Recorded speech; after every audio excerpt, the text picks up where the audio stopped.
visite bi mu ñibbisee ñu dóor ko mbiru général Kandé c'est une façon de le poignarder au dos. J'ose pas imaginer que que Bassirou Diomaye Diakhar Faye toog na tubaab bi di ko wax loolu mu ka nangu yaakaaruma ko parce que on a vu ce qui s'est passé. Donc je me dis ils l'ont fait sciemment. ñenn ñi ils disent est-ce que du Bassirou dafa bañ lu mu bëggoon moo tax mu def lu ni mel kon ça veut dire que ñoom dañuy ñëw ne la bàyyil ma continuer de la nax nga ne waa d'accord y a pas de problème ñu ne la bon on va s'occuper de toi de ta famille on va gérer y a pas de souci si tu as besoin de visa chaque année on va te donner des quotas tu gères tes gens nga trahir sa askan wala wa ilaa nga leen déedéet du ma trahir sama askan ñu ne la on va te combattre waaw léegi nag peuple bi mooy taxaw nag ñu jàkkaarloo ak ñoom nag foofu la mbir mi nekk. Bah non,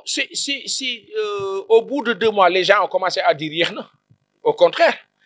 je pense que pour la réduction des denrées de première nécessité, ça a été une promesse. Les gens disent promesse de campagne. Pour moi, une question de promesse de campagne. C'est une promesse qui date même dans l'élection de 2012. Ngourou 2012, président Macky Sall, lu doon wax dund bi dafa cher. Ñoom ñoo ñëw romb ñëpp ñoom ñoo ñëw romb fu Ablaye Wade tolloon romb fu parti socialiste tolloon ñëw yóbbu ko à un niveau mais incroyable. ceeb bi daan jar 200 250 300 ñu indi ko ba 500 600 ka def loolu nguur gi fi nekkoon ñii di door a ñëw au-delà de leurs promesses et tout ils ont essayé de trouver les mécanismes pour le faire ils l'ont fait il faut tirer chapeau on leur tire le chapeau en leur disant doyu la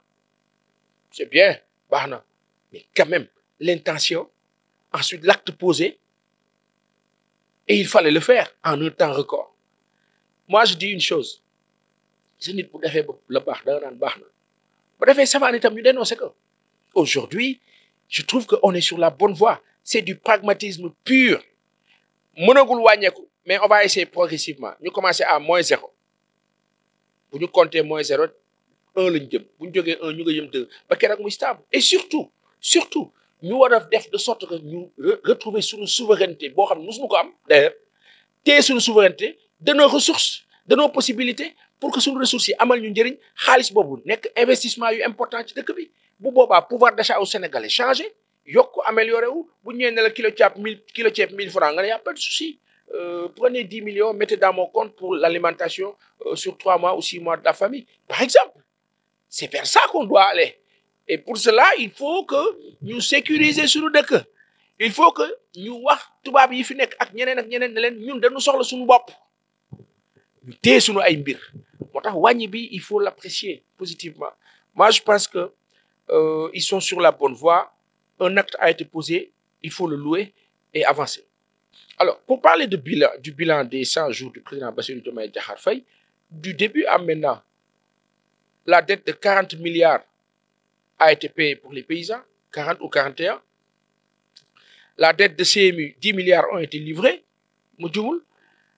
les boursiers étudiants à qui on doit de l'argent ils sont en train de s'organiser pour les payer wàññi nañu tàmbali nañu wàññi le peuple le transport on a vu ce qui s'est passé avec El Malick lors de la Tabaski Mabouba Diagne est en train de bouger comme pas possible machallah pour que nit ñi gëm mbay mi c'est génial la souveraineté alimentaire c'est une politique mais c'est aussi surtout une culture il faut que sénégalais am culture u suuf ñëw rek toog ci taax yi nii naan nii non loolu du yëfi nit il faut que ñu ne man li ma dundee maakaa bay il faut que dans nos taax là soi-disant ñu def ci sunu terrasse yeeg sunu couloir yeeg kii bio bisu jot maa ko sama waa kër yi bio samp leen saxal leen xool leen garab yi mën a sax ci biir kër gi yi mën a sax ci kaw yi mën a sax voilà ñu loo xam ne si ñun laa jóge baa demee kër Ismaël Lo maa ngi kaa nuyu dama baal nag ñi ma kaa tuddee di wane këram mais il a mis des niveaux machallah fii c'est l'élevage fii c'est voilà la culture daa gis ne que Ismaël dafa def fii bio def fii lii moo sax fii naana baa ngi nii kii ba ngay sentir et puis tu respires bien machallah foofu la ñu war a dem te loolu état bi moo ci mën a yóbbu population yi di leen ko wan di leen ko jàngal nit ñi di ko jëfee Sénégal nag dañoo am benn cat bi nu am mooy lépp lu nu amal njëriñ dañ kaa sàggane nit jóge ca àll ba ñëw jël ko jëriñoo ko Aujourd'hui, la jeunesse sénégalaise, on doit lui apprendre l'ouvrage, les grands chantiers, la construction, le plafonnage, tout ce qui est plafond, tout ce qui est non déféré nangam. Nos productions de télé doivent aller vers cela. Au Sénégal, la révolution est naissante. Il faut la faire perdurer et la cultiver dans le bon sens pour que nit ñi tabax suñu réew pour suba ñi war a ñëw te loolu mooy challenge bi du pour ñun mais tabax pour ñi war a ñëw suba incha allah et pour que nous réussir que il faut que information bi change il faut que communication bi change il faut que même la presse sénégalaise change de prisme ñu wàññi polémiste les styles polémistes dem ci saasu lii mooy indi lii bu ñu defee lii dina jur lii bu ñu jëlee 100 francs par jour pour 14 millions de Sénégalais j'ai fait le calcul je le dis à tue-tête et dama ko gëm 100 francs par jour c'est 39 milliards le mois c'est 504 milliards l'année ça va 504 milliards l'année bu ko Sénégalais yi di génne état bi yor ko ci banque nationale populaire du Sénégal ñu ne Sénégal am nañu suñu banque bopp comme nos parents soninké font pour contourner Western Union Orange Wave ak leneen ak leneen la banque centrale est en train de s'organiser pour mën a am la même chose comme Wave comme Orange comme les autres pour ce transfert d'argent là à zéro coût daanaka parce que ils savent que ça marche quand en 2018-2019 on parlait de plus de 4000 milliards ci wàllu transfert d'argent xaalis bu circulé nga war a xam ni sa waay teraanga gi fi sauf que teraanga bi day ñëw romb nu nii suñu bakken jàll dem ci ñeneen ñu jël que ñëwaat naan ñu non l'aide publique au développement ça doit changer le bilan de 100 jours du président Bassirou Diomaye Diakhar Faye je le trouve excellent c'est un bon début il faut continuer inchallah je sais très sincèrement moi j'aime pas personnaliser les sujets et questionnements je dis une chose très simple le principe il est sacro-saint da nekk ci réew bu tegu ci yoon war a tegu ci yoon davantage Sénégal yàgg nañu dund monopole ak teg diil teg xel dof-doftu ay nit yuy sol dara yu rëy yu rafet yore oto yu rafet dëkk ci kër yu yaañ yore seen ay lépp macha allah yàlla na yokk tetuwuñ leen mais di dox suñu xel loolu moo dakk la vérité c'est que dans ce pays-là tout change et il faut que les gens acceptent le changement de paradigme acceptent le changement par rapport à la réalité voulue par l'ensemble de la nation le peuple tey jii nii je me dis que l'État n'a aucun problème avec qui que ce soit. L'État actuel veut mettre en place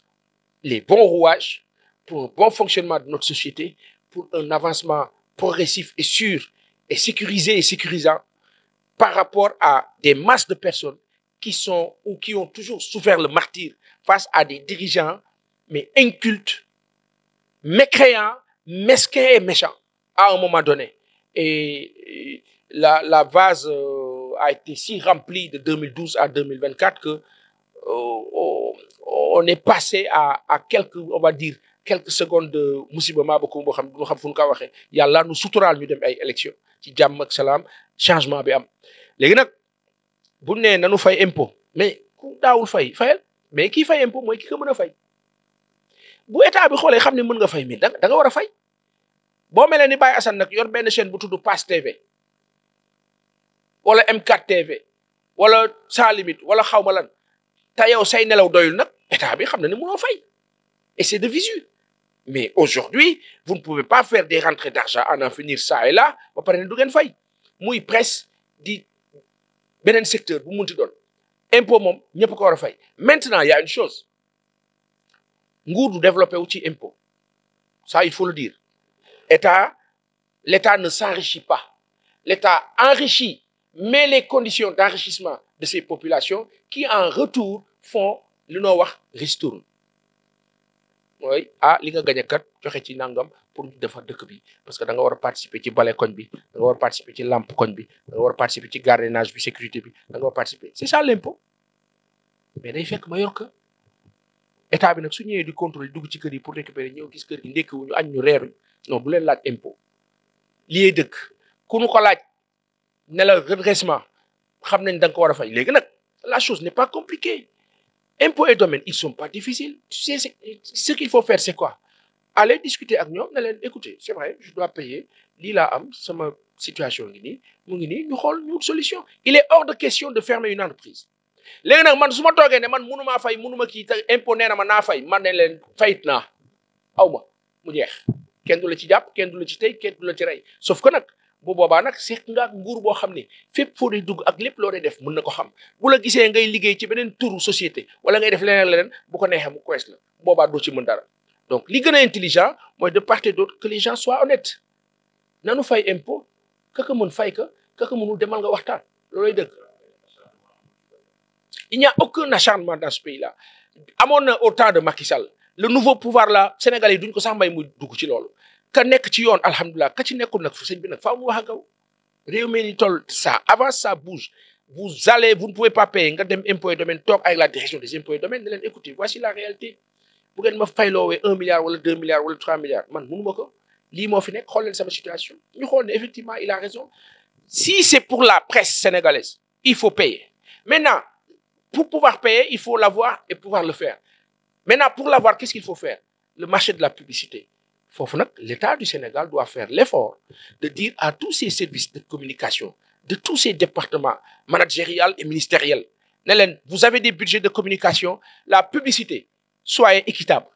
jox leen RTS mais jox leen TFM jox leen Walfadjri jox